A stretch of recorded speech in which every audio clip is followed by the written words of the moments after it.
सभी दोस्तों राम राम। आज की क्लास में आप सभी का स्वागत है। तो आज अपन करते हैं भाई अगले प्रश्न, ठीक है ना। जिस साथी ने पीछे के प्रश्न नहीं देखे जरूर देखियो। CET 2024 धांसू क्लास का नाम था, प्ले लिस्ट बना रखी है, ठीक है ना। डेली अपन 30 प्रश्न कराएं और कुछ साथी कहें जी 100 कराओ 50 कराओ।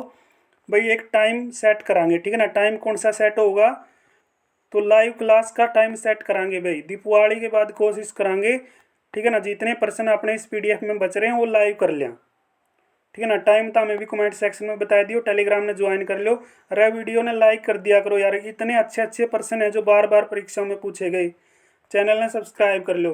भाई पीछे प्रश्न जरूर देखने हैं, जिस साथी ने नहीं देखे नहीं देख लियो, क्योंकि आगे के प्रश्न तभी करने का फायदा है जब आप पीछे के प्रश्न करे आओगे। तो प्ले लिस्ट में भाई डेली एक वीडियो डालना है और 8 बजे आपके अपने यूट्यूब चैनल पे ये वीडियो मिलती है। तो डेली एक वीडियो भाई आप देख लिया करो, सारे सब्जेक्ट पढ़िया करो, एक सब्जेक्ट के पाछे न रहा करो। कई बार वीडियो में बताऊँ।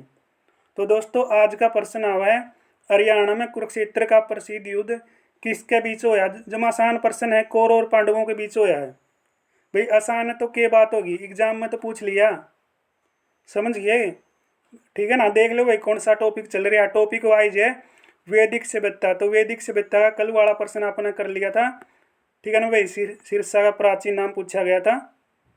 तो नेक्स्ट प्रश्न आवा है, निम्न में से कौन भाई हरियाणा का परंपरागत स्थल है, यानी कौन सा परंपरागत स्थल है भाई। चक्रव्यूह स्थल।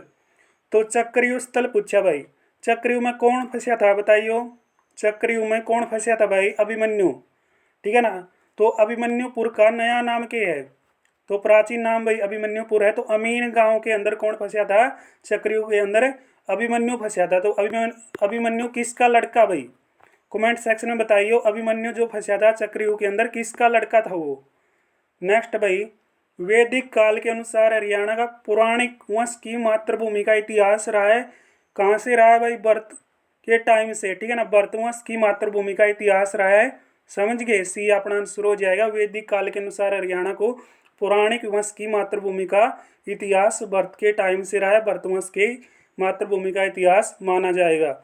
नेक्स्ट है भाई, मानव जाति के जनक, तो मानव जाति के भाई जनक माने जाने वाले मनु को अवंती सुंदरी गाथा नामक जो ग्रंथ में किस स्थान पर क्या माना गया भाई, निवासी माना गया। तो बताओ कौन से स्थान पर निवासी माना गया है, स्थानेश्वर, यानी भाई स्थानेश्वर कहा जाता है किसको, पता होगा, थानेश्वर को, ठीक है ना।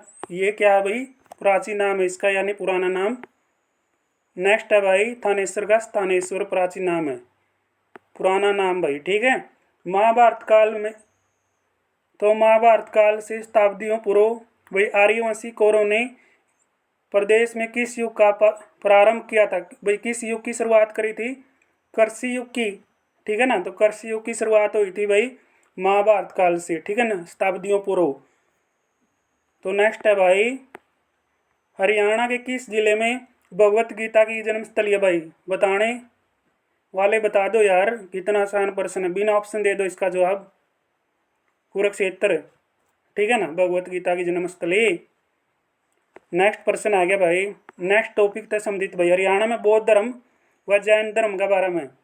बोध गया भाई, तो बोध गया का जो बोधि मंदिर है वो कहाँ पर है, बिहार में। कहाँ पर है भाई, बोध गया बिहार में, ठीक है। नाम में ही अनुस्वर छपा हुआ है, समझ गए होगे। जब आसान प्रश्न है, महावीर स्वामी की जन्मस्थली कौन सी है भाई, जन्मस्थली वैशाली, ठीक है।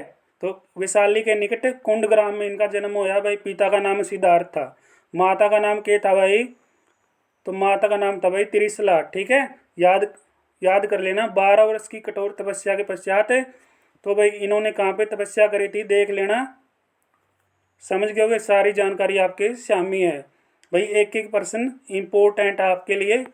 बौद्ध काल के भाई किन महाजनपदों में आधुनिक हरियाणा के क्षेत्र शामिल है, कुरु और पंचाल भाई, ठीक है, कुरु और पंचाल। भाई जुलाई का टाइम है वो, ठीक है ना, सेट कर लेंगे दिवाली के बाद, ये जल्दी PDF कवर हो जाएगी आपकी, ठीक है ना, शाम को सेट करेंगे। तो निम्न में से क्या बौद्ध धर्म के 3 रत्नों का हिस्सा माना जाता है, क्या माना जाता है भाई, अहिंसा, ठीक है ना। अहिंसा के पुजारी कौन थे भाई, महात्मा गांधी। डी अपना सही आंसर है भाई। तो गणराज्यों का उदय आ गया भाई, योध्या कुणित गण, ठीक है ना। योध्या गण कुणित गण कहाँ से था? अर्जुनयन गण महेंद्रगढ़ से था ना, कुणित अम्बाड़ा से। तो कुरु प्रदेश की राजधानी वर्तमान हरियाणा दिल्ली 16 महाजनपदों में से एक थी भाई, कौन सी? इंद्रप्रस्थ। इंद्रप्रस्थ, ठीक है, नाम सुना होगा तुमने, इंद्रप्रस्थ भाई। 6ठी शताब्दी ईसा पूर्व 16 महाजनपदों में कुरु कुरु महाजनपद की राजधानी इंद्रप्रस्थ थी, जो क्या थी भाई? आधुनिक दिल्ली हरियाणा मेरठ के अंतर्गत आता था। यहाँ पर इक्ष्वाकु नामक का राजा शासन करता था, ठीक है। इक्ष्वाकु नाम का राजा शासन किया करता, राज किया करता। हरियाणा के किस इलाके में तीसरी शताब्दी में यादों का शासन रहा भाई? तीसरी शताब्दी में तीसरी शताब्दी के अंदर यादों का शासन, यादव समुदाय का शासन कहाँ पे रहा है? रोहतक में भाई, ठीक है। नेक्स्ट है, तो भाई महाभारत में भीष्म का वास्तविक नाम बताओ। कई बार पूछा गया है, ये एक पेपर में नहीं है, पीजीटी के अंदर नहीं, बल्कि ये ग्रुप डी कलरक वगैरह वगैरह कई जगह चमकिया भाई प्रश्न मन है। तो भीष्म पितामह का वास्तविक नाम, भीष्म का वास्तविक नाम बता दो भाई। भीष्म का वास्तविक नाम है देवव्रत, ठीक है ना। भीष्म का वास्तविक नाम क्या है? देवव्रत था भाई। भीष्म महाराजा शांतनु के पुत्र थे। भीष्म किसके पुत्र थे भाई? शांतनु के पुत्र थे। समझ गए होगे, बस इतना याद कर लो, भड़क ना लो। शांतनु के पुत्र थे ये। कुरुक्षेत्र को भाई धर्म क्षेत्र किस ग्रंथ में कहा? किस ग्रंथ में? भगवत गीता में भाई, ठीक है। भगवत गीता के अंदर धर्म क्षेत्र कहा है। नेक्स्ट है,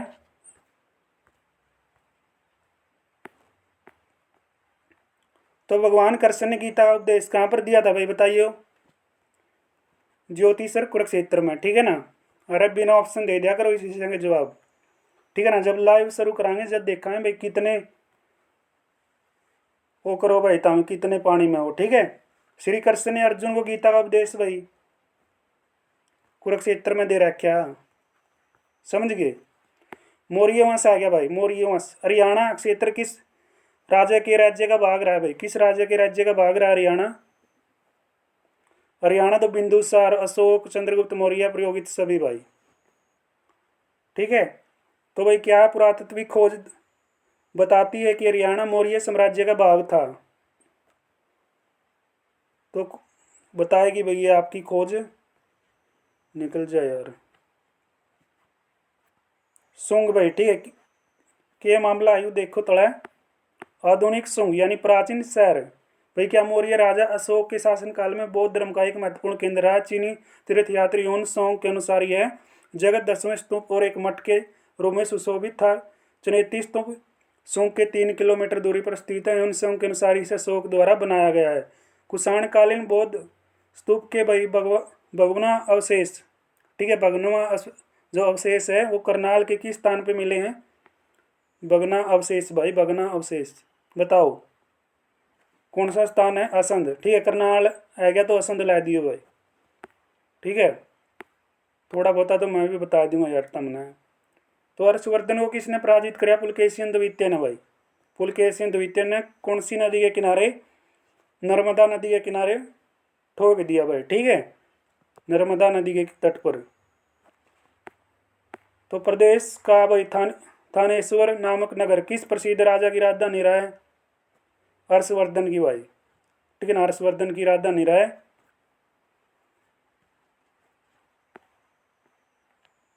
तो भाई क्या ये जो ये नगर है सरस्वती और घग्गर नदी के बीच में स्थित है, ठीक है ना। संस्कृत साहित्य जो क्या हरिश्चरित में थानेश्वर का उल्लेख मिलता है। इसे ब्रह्मावर्त क्षेत्र का केंद्र बिंदु माना जाता है। 6ठी शताब्दी के उत्तरार्ध में थानेश्वर पुष्यभूति वंश के शासकों की राजधानी रहा था। वर्धन वंश के प्रथम शक्तिशाली सम्राट प्रभाकर वर्धन के भाई लड़के का नाम क्या है? हर्षवर्धन। अरे एक और छोरा, इसका कौन सा था बताओगे? कमेंट सेक्शन में बताइए भाई। प्रभाकर वर्धन के 2 छोरे थे, एक तो हर्षवर्धन और दूसरा छोरा कौन था? कौन सा शहर हर्षवर्धन की राजधानी था भाई? थानेश्वर है, थानेश्वर या स्थानेश्वर, बात एक है भाई, ठीक है ना। तो राजा हर्षवर्धन ने कुरुक्षेत्र के पास थानेश्वर में अपनी राजधानी स्थापित करी भाई। 6ठी शताब्दी में या 7वीं शताब्दी में? 7वीं शताब्दी में भाई। क्या है गुप्त वंश के पतन के उपरांत भाई क्या कर दिया? पुष्यभूति वंश के शासकों ने सबसे विशाल साम्राज्य स्थापित किया। इस वंश की राजधानी थानेश्वर हरियाणा प्रांत के कुरुक्षेत्र जिले के अंदर आती है भाई, थानेश्वर नामक स्थान पे, ठीक है। तो क्या है, राज्यवर्धन की मृत्यु के बाद 606 में क्या हर्षवर्धन थानेश्वर की गद्दी पर बैठा और उसी में उसकी आयु 16 वर्ष की थी। थानेश्वर भाई क्या हर्षवर्धन की यानी प्रारंभिक राजधानी है भाई, शुरुआती राजधानी है। तो संसाक की पराजित हो जाने के बाद कनौज पर अधिकार कर लिया और उसे अपनी राजधानी बना लिया भाई। कनौज पे भी इसने अधिकार कराया और राजधानी बनाई थी। ठीक है ना। राजा हर्षवर्धन के पुत्र, यानी भाई किसके पुत्र थे, राजा हर्षवर्धन के पुत्र थे। किसके पुत्र थे, प्रभाकर वर्धन का छोरा था। प्रभाकर वर्धन का छोरा था भाई। कड़ा है गया ऑप्शन में प्रभाकर वर्धन, डी में। नेक्स्ट है भाई, हर्षवर्धन की जीवन की जो जीवनी है भाई किसने लिखी। हर्षवर्धन की जीवनी बाणभट्ट ने लिखी थी। बाणभट्ट ने किस में लिखी थी भाई, अरिष्टरीत में। ठीक है, याद कर लिया करो। चीनी यात्री उन सब किस सम्राट के समय हरियाणा क्षेत्र में आया था, हर्षवर्धन के समय आया था भाई। और किसके टाइम आओगा यू। नेक्स्ट आ भाई, हरियाणा में हर्षवर्धन कालीन ताम्र मुद्राएं कहाँ से मिली है गाबरू, सोनीपत है भाई ताम्र मुद्राएं। ठीक है। नेक्स्ट है, तो राजा हर्षवर्धन ने सन में कुरुक्षेत्र के पास थानेश्वर में अपनी राजधानी स्थापित करी। 7वीं शताब्दी में थानेश्वर के पास अपनी राजधानी स्थापित करी थी भाई। इसका कार्यकाल 606 से 647 तक रहा। बाद में इन्होंने अपनी राजधानी कनौज बनाई, यानी कनौज में चला गया भाई। तो क्या इन संघर्ष के दरबार में अपने वाला, यानी आने वाला, सॉरी दोस्तों, आने वाला चीनी बौद्ध यात्री था। चीनी बौद्ध यात्री था भाई, ये बौद्ध यात्री बोला जाएगा। तो 700 ईसा पूर्व। ठीक है ना, 700 ईसा पूर्व भाई, 7वीं शताब्दी। तो हरियाणा में राजा रस का टीला भाई कुरुक्षेत्र में है, ऑप्शन ए में कौन नहीं, वाह रे वाह गाबरू। ठीक है ना, कुरुक्षेत्र जिले के थानेश्वर नामक स्थान पर स्थित है भाई रस का टीला। तो वर्धन वंश का प्रथम राजा प्रभाकर वर्धन कौन सा ऑप्शन में है, बी में, ठोक दो भाई। ठीक है ना। तो आज आपने 30% कर लिए हैं। और जो साथी कह रहे हैं 90 करवा दो, 100 करवा दो, 50 करवा दो, भाई भड़क ना लो। ठीक है ना, तारे लिए PDF है, तामे तैयारी करते रहो, सारे सब्जेक्टों की तैयारी कर लो। दीपावली के बाद टाइम निकाल के लाइव सीरीज शुरू कर देंगे। जितने भी प्रश्न अपने बच रहे हैं कवर कर लेंगे, लेकिन पीछे के प्रश्न तो भी करने हैं। जितनी आपने रिकॉर्डेड वीडियो बना दी, ठीक है ना, उनको आपने क्या करना है, देख लेना। अगर नहीं देखी है तो CET 2024 धांसू क्लास के नाम से प्ले लिस्ट मिलेगी। और ये PDF दोस्तों आपको कहाँ पे मिलेगी, अपने टेलीग्राम पे। टेलीग्राम को भी ज्वाइन कर लो। ठीक है ना। तो अगले प्रश्न करेंगे, ठीक है ना, अगली क्लास में। तब तक भाई मिलते हैं अगली क्लास में। ठीक है ना, ठीक ठाक रहियो, पढ़ते रहो भाई, मस्त रहो, स्वस्थ रहो। जय हिंद, जय भारत।